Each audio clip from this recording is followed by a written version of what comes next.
Assalamualaikum warahmatullahi wabarakatuh. Salam sejahtera untuk kita semua. Selamat pagi, salam sehat, dan salam sukses. Shalom. Pertama-tama tentunya kita sangat bersyukur kepada Tuhan Yang Maha Esa karena kita diberikan kesempatan, kesehatan untuk berkumpul di acara ini, acara yang keren, ya kan? Tuhan Yang Maha Esa. Kemudian yang saya hormati Bapak Kasdim, yang saya hormati para ketua-ketua ini, tapi bukan tua Pak ya, ada Bapak Yuel, Bapak Fred, Bapak Toto, ini Pak ya, Bapak Tonsa, kemudian Bapak David yang dulu pernah melawan Goliat, ya Pak ya, Goliat kehidupan Pak ya, raksasa-raksasa kehidupan. Dan tentunya yang saya sangat banggakan, saya sangat cintai rekan-rekan insan pers, insan pers di Toraja.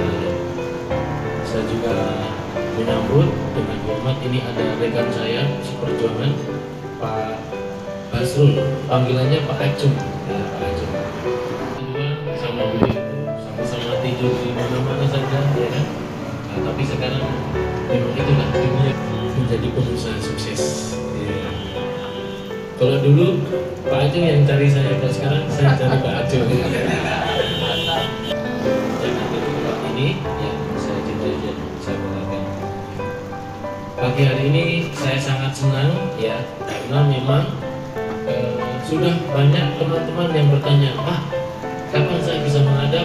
Oh, kalau menghadap sendiri nggak apa-apa, tapi kalau mau kumpul saya tunggu dulu ya, karena saya ingin acaranya itu agak bagus sedikit dulu, walaupun dalam kesederhanaan. Tetapi dari dulu saya senang silaturahmi dengan siapa saja, dan saya selalu memberikan kenang-kenangan Pak, walaupun hanya hal kecil, mungkin itu kalau dinilai harga murah, tetapi saya yakin itu menjadi salah satu ikatan silaturahmi kita.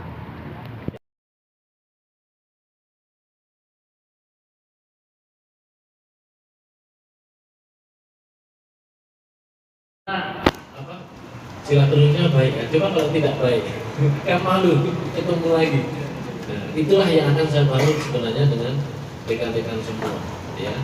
Di sisi kita sama-sama bekerja, saya sebagai militer ya dengan program-program Kodim, dan rekan-rekan sebagai jurnalis ya. Nah, saya bercerita sedikit. Saat ini ada yang namanya hubungan pentahelik. Namanya aja penta, berarti ada 5 aspek yang akan mempengaruhi keberhasilan suatu wilayah ya, suatu wilayah. Saya buka catatan biar nggak lupa. Pentahelik itu yang pertama adalah akademisi, yaitu para dosen lah ya, orang-orang pintar. Bukan orang-orang pintar ahli nujum, bukan Pak. Orang-orang pintar.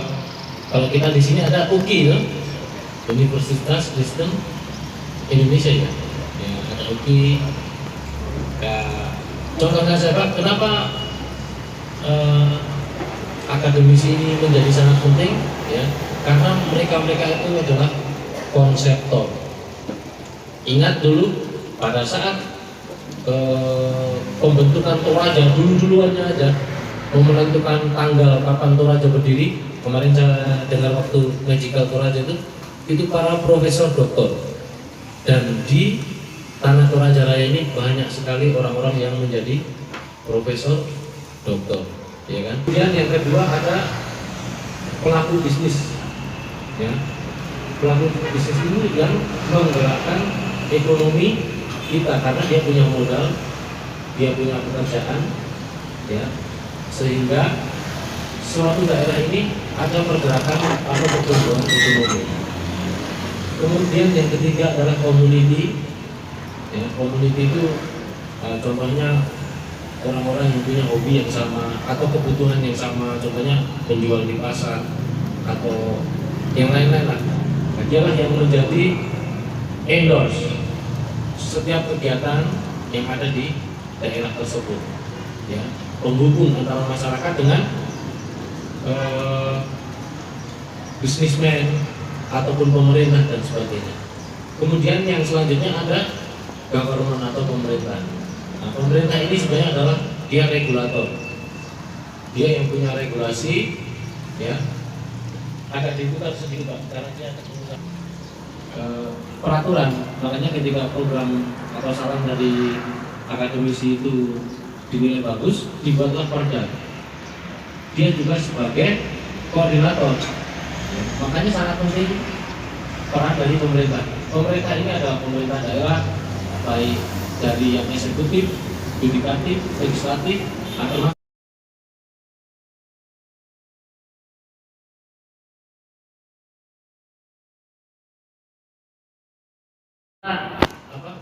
silaturahminya baik ya. Coba kalau tidak baik, kan malu ketemu lagi. Nah, itulah yang akan saya bangun sebenarnya dengan rekan-rekan semua, ya.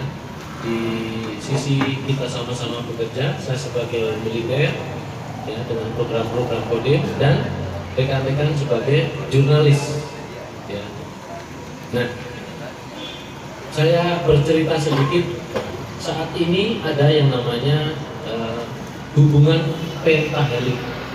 Namanya aja penta, berarti ada 5 aspek yang akan mempengaruhi keberhasilan suatu wilayah, ya, suatu wilayah. Saya buka catatan biar nggak lupa.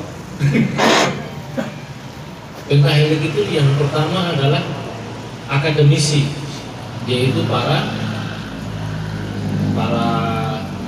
dosen lah, ya, orang-orang pintar. Bukan orang-orang pintar ahli nujum, bukan Pak. Orang-orang pintar. Kalau kita di sini ada UKI, ya, Universitas Kristen Indonesia, ya, ya, ada UKI.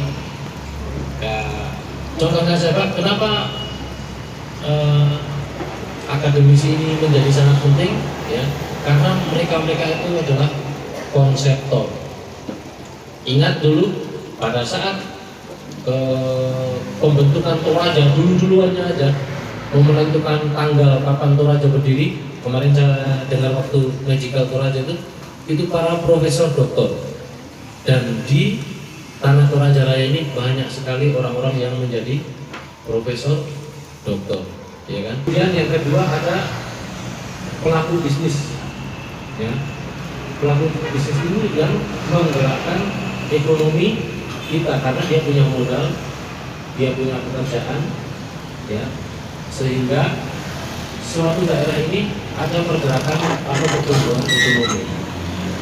Kemudian yang ketiga adalah community, ya. Community itu contohnya orang-orang yang punya hobi yang sama atau kebutuhan yang sama, contohnya penjual di pasar atau yang lain-lain lah. Nah, dialah yang menjadi endorse setiap kegiatan yang ada di daerah tersebut, ya, penghubung antara masyarakat dengan bisnismen ataupun pemerintah dan sebagainya. Kemudian yang selanjutnya ada government atau pemerintah. Nah, pemerintah ini sebenarnya adalah dia regulator, dia yang punya regulasi, ya. Agak dibuka sedikit Pak, karena dia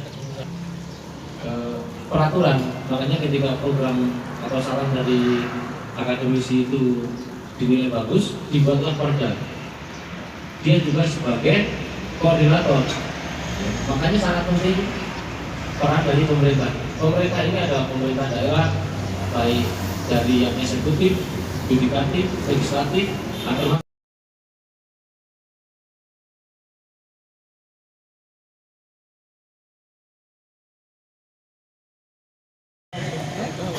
kami dapat laporkan bahwa sampai saat ini di Toraja ini, tanah Toraja Utara itu ada tiga organisasi wartawan pers. Yang kemarin baru terbentuk satu, yang sudah ada adalah PWI, Persatuan Wartawan Indonesia. Kemudian yang kedua IWO, dan yang ketiga kemarin kita adalah Forum Pers Independen. Dan kebetulan saya sebagai wakil ketua. Rencananya akan dikukuhkan di Makassar pada Oktober nanti. Organisasi ini berdiri tahun 2016. Dan sekarang sudah tersebar di 28 provinsi dan lebih 5.000.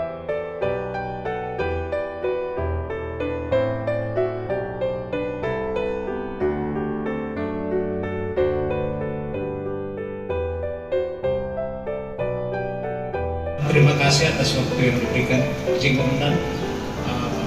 Cuma satu yang saya menjawab ini, yang saya dikasih pertanyaan tadi plus minusnya